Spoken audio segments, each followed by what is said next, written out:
Hi, this is David Michael Boje, and today I'm going to take you on a tour of Caballo, New Mexico, the land of enchantment.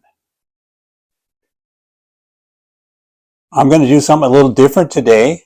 Instead of giving you a stack of research papers, I'm going to tell you the story of myself as a person as I search for self-discovery in Caballo, New Mexico.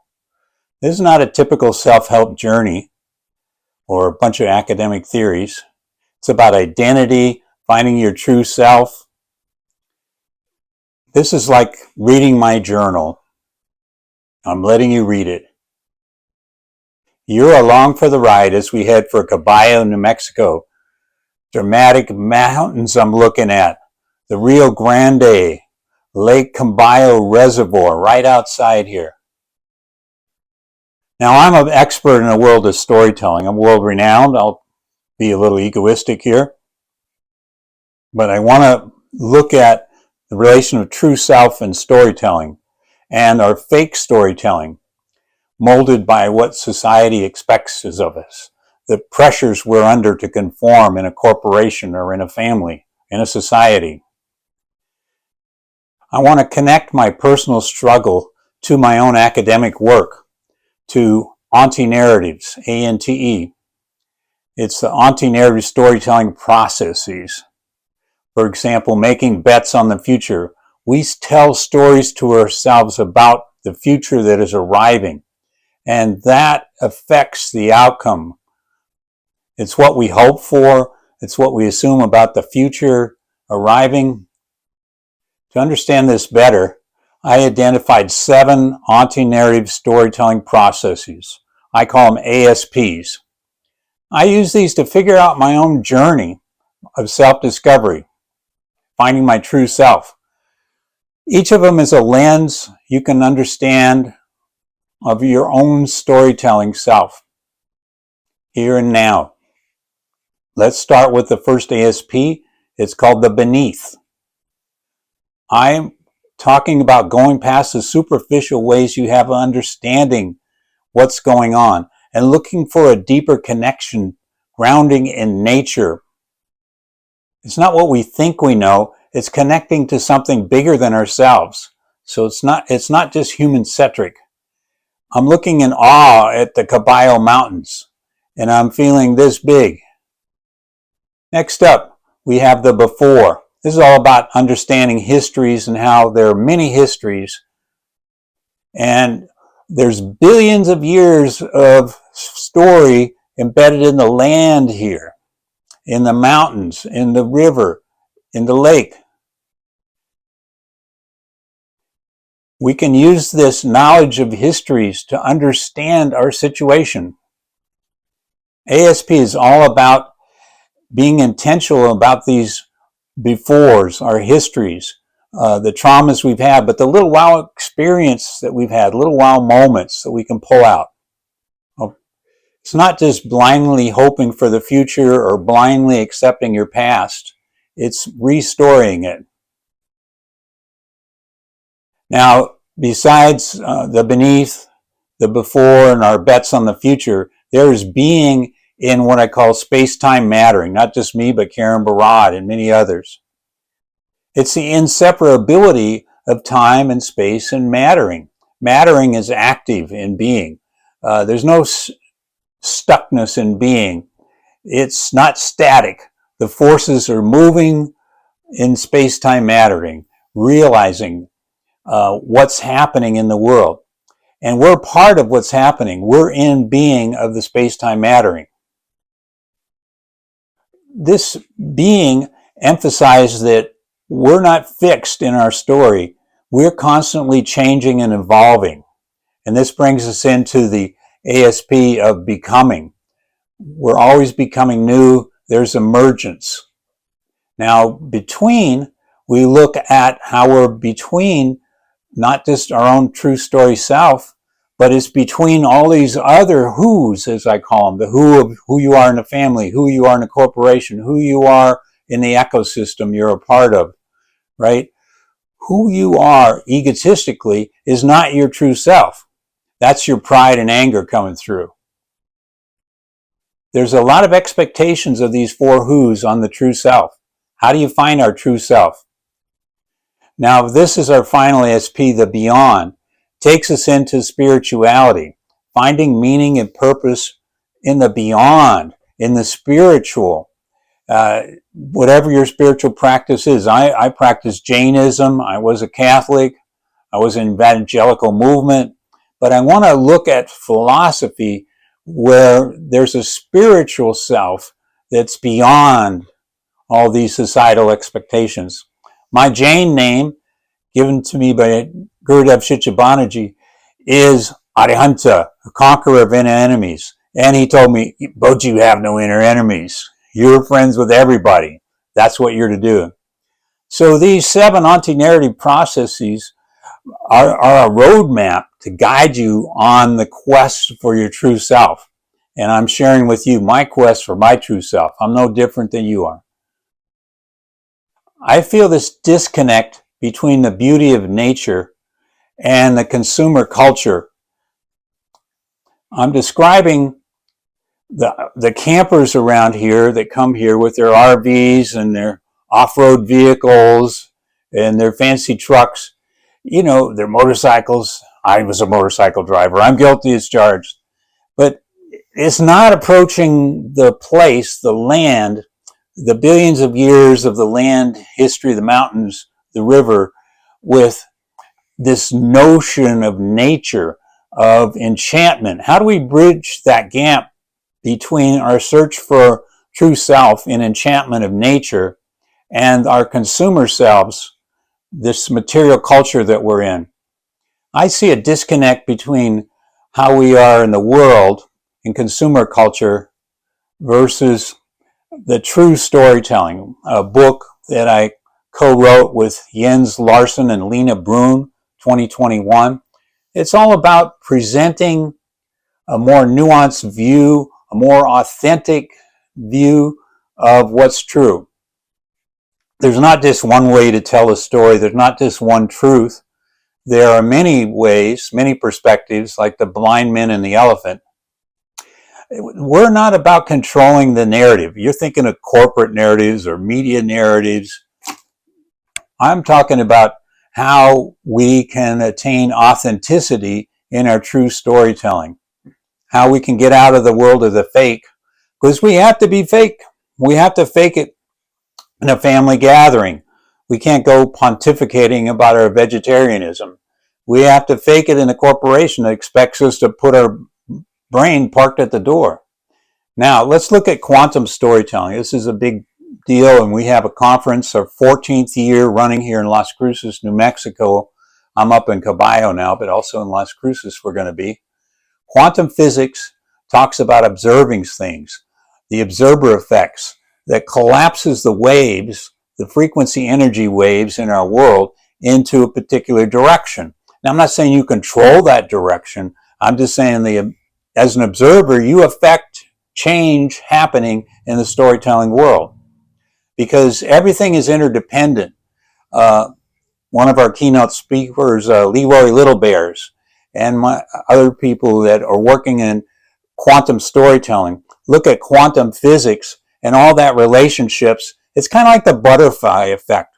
A small action can ripple out with all kinds of unintended consequences. Because of that, we got to be really mindful of our true storytelling, the storytelling we're telling, and are we falling into fake storytelling just to please others? Now, I want to connect anti-narrative and quantum storytelling and true storytelling to Tomorrowland. This is my most famous study of the Disney Corporation in this example. And it's all the simultaneous storylines playing out in a corporation or agency, whatever, all at the same time. Because storytelling is happening in many different rooms all at the same time.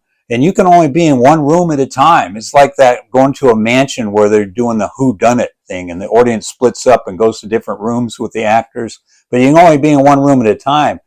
And people in the audience go from room to room, but in a different order and different starting points. So they can be in the same room and they won't understand the storytelling in the same way as other people that came from a different room.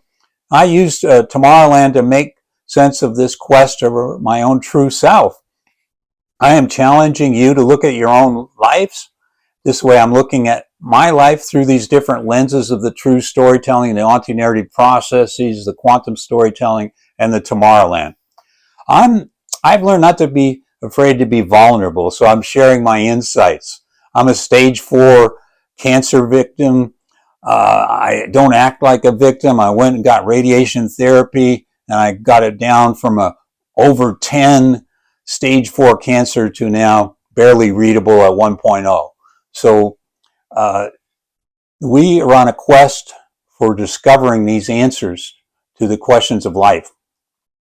It begins with self-awareness, taking the time to understand our own anti-narrative storytelling processes that constitute these narratives that bind us, that are hegemonic, these dominant narratives that society keeps managing. Corporations keep trying to shape their narrative, spin their narrative. So looking at anti-narratives, being aware of them wisely, recognizing the power of storytelling that attempts to dominate you and trying to find your true self. Now we've covered a lot of ground here, right? I took you through Caballo. It's millions of years old mountains, billions of years old land that's here. The place is enchanted with storytelling if you know how to read it.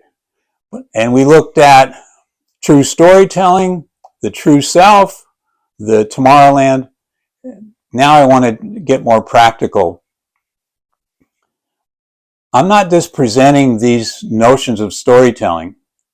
I am inviting you to come along with me in a journey into Caballo. And you can go on a journey in the land where you live, find out how old it is, find out the indigenous peoples that used to live there.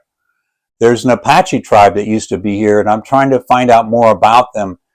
And what were they like on Caballo Mountains before they were even named Caballo Mountains, before there was a reservoir built in the 1930s to dam up the Rio Grande River.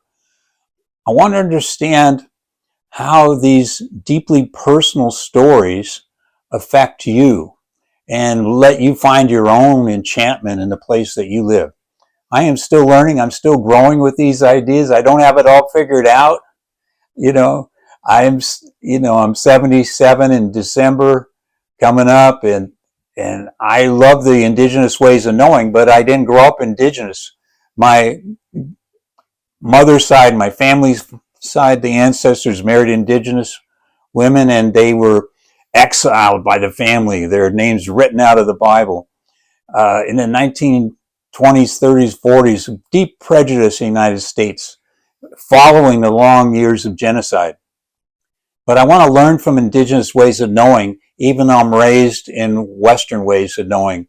And my approach to Eastern ways of knowing and my practice of Jainism that emphasize not harming any living creatures, eating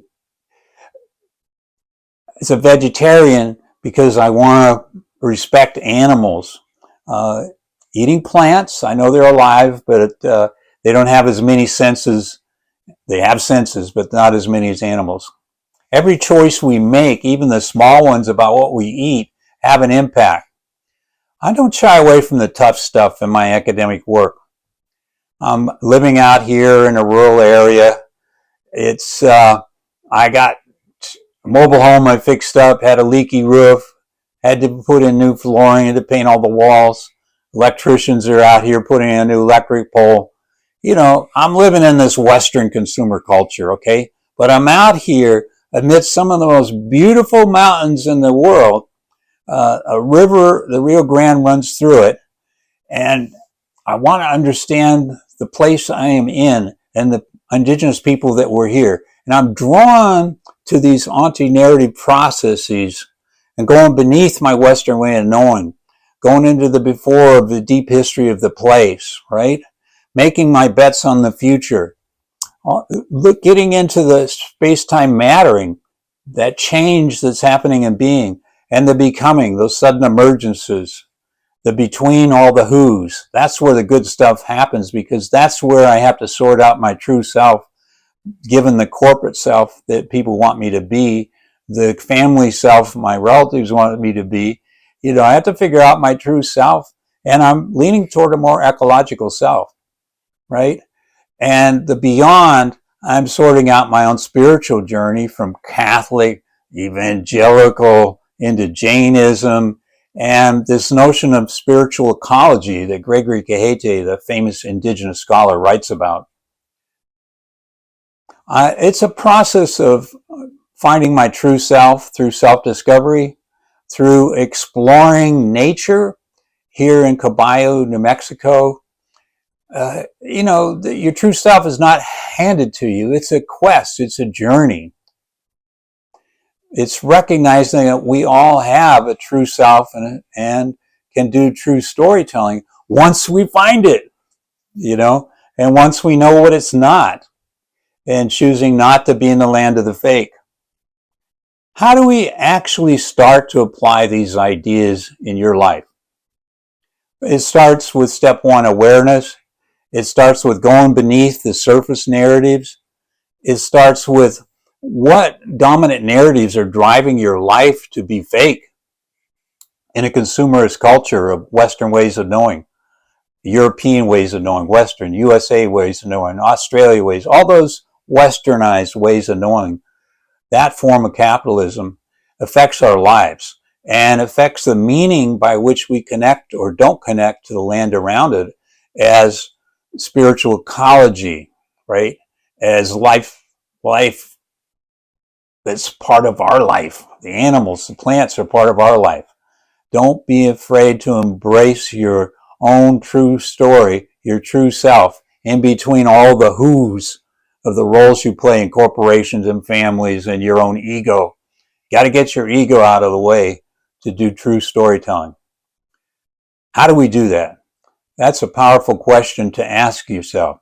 You don't have to have it all figured out. You just start being aware and start doing a learning experience, particularly in nature, and never stop telling your story. This is what my point is about my kind of ethnographic tale about Caballo, New Mexico. So I hope this has been enjoyable. I hope you find ways to transform your own true storytelling, find your true self, and please subscribe. Please give us a like, give us a share, and get this message out to other people. I thank you very much.